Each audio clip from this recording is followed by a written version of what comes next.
करते म्हणजे काळोखातून.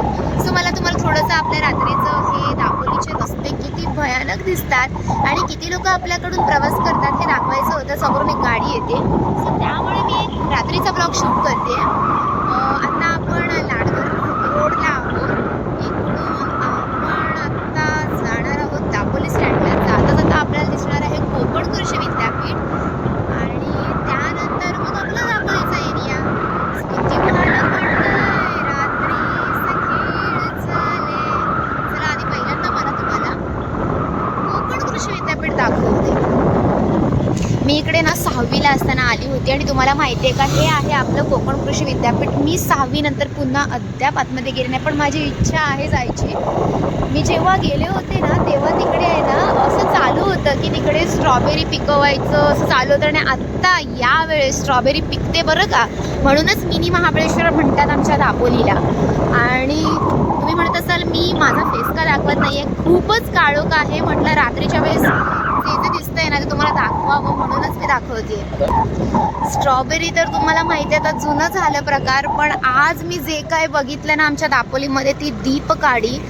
Doctor Amit मिरगळ sir यांनी 12 ते 14 वर्ष प्रयत्न करून ही दीपकाडी आपल्या दापोलीमध्ये संवर्धन करण्याचा प्रयत्न करतायत. सो ती तुम्ही माझी रील बघितली असेल आणि नसेल बघितली तर डिस्क्रिप्शनमध्ये मी तुम्हाला लिंक दिली आहे, नक्की जाऊन बघा. हॅट्स ऑफ त्यांच्या कामाला. आणि अशा गोष्टी म्हणजे ज्या दुर्मिळ वनस्पती आपल्या दापोलीमध्ये त्याचं संवर्धन झालं पाहिजे अशी माझी इच्छा आहे. सो तुम्ही तो रील माझा बघा.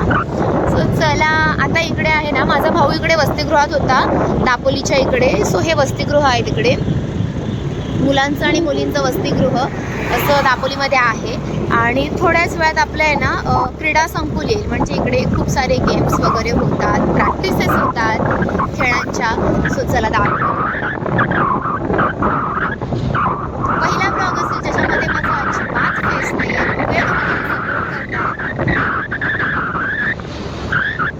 समोरून काजवे येतात छोटे छोटे जे रात्रीच्या वेळेस. हे बघा मी तुम्हाला बऱ्यापैकी लोकांना दिसत असेल, ज्यांना माहिती आहे त्यांना माहीतच आहे दापोलीकर. हे बघा हे आहे आपलं दापोलीतलं विजय क्रीडा संकुल, डॉक्टर बाळासाहेब सावंत कोकण कृषी विद्यापीठ दापोली. वाव, कोण कोण इथे क्रीडा संकुलमध्ये क्रीडा म्हणजे खेळायला येतात ते मला कमेंट करून सांगा. इकडे आहे हॉटेल सबुरी. सो हे आहे हॉटेल सबुरी फॅमिली रेस्टॉरंट. तुम्ही या रोडला येत असाल तर इथे नक्की व्हिजिट करा. I recommend. Sorry for my English. आता हा लेफ्ट साईडला जो रोड जातो तो मुरुड, हर्णे आणि कर्देला जातो. आता आपण जे जातोय ते दापोलीला जातोय. सो हा आहे दापोलीचा रोड. तिकडे का जातोय वरती? चला आता आपण जातोय गिमवणेला. तिकडे हॉटेल मसालेदार म्हणजेच हॉटेल सरवरी गार्डन आहे. तर त्याचं आपण थोडंसं याच्यामध्ये शूट घेणार आहोत. चला आपण जाऊया. Hotel Kohinoor, highway, rooms, conference hall, restaurant, parking.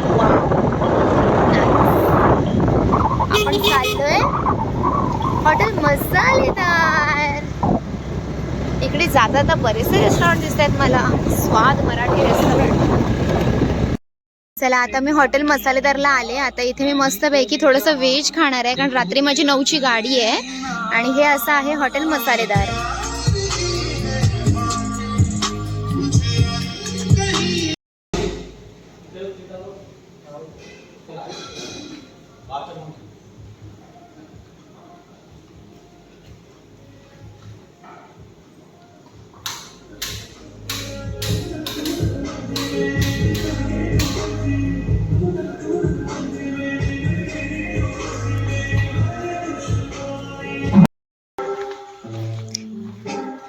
या मसालेदार हॉटेलची ही अरेंजमेंट मला खूप जास्त आवडते.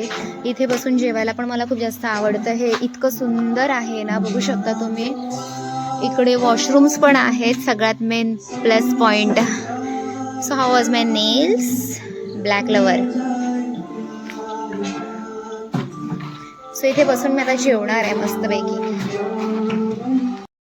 सो कसा वाटला माझा तुम्हाला व्लॉग? नक्कीच आवडला असेल. आणि मसालेदार हॉटेलचे जे ओनर आहेत ते कौस्तुभ म्हणून आहेत, ज्यांचं मँगो मिस्ट आहे, मँगो मिस्ट स्टेकेशनसाठी आहे आणि त्यांचं हे हॉटेल जेवणासाठी आहे. सो मी तुम्हाला रिकमेंड करेन, तुम्ही तिकडे स्टे करू शकता, जे लाडघर रोडला आहे, अगदी दापोली स्टँडपासून जवळ आहे, 5 मिनिटाच्या अंतरावरती. आणि हे इकडे किमवण्याच्या रोडला आहे.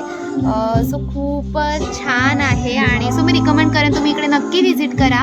तुम्हाला थोडं दापोलीचे रोड दाखवले आणि आता मी जेवायला आले ते सो तुम्हाला मी दाखवलं. सो इकडे व्हिजिट करा. भेटूया पुढच्या ब्लॉगमध्ये. तोपर्यंत धन्यवाद. Bye bye.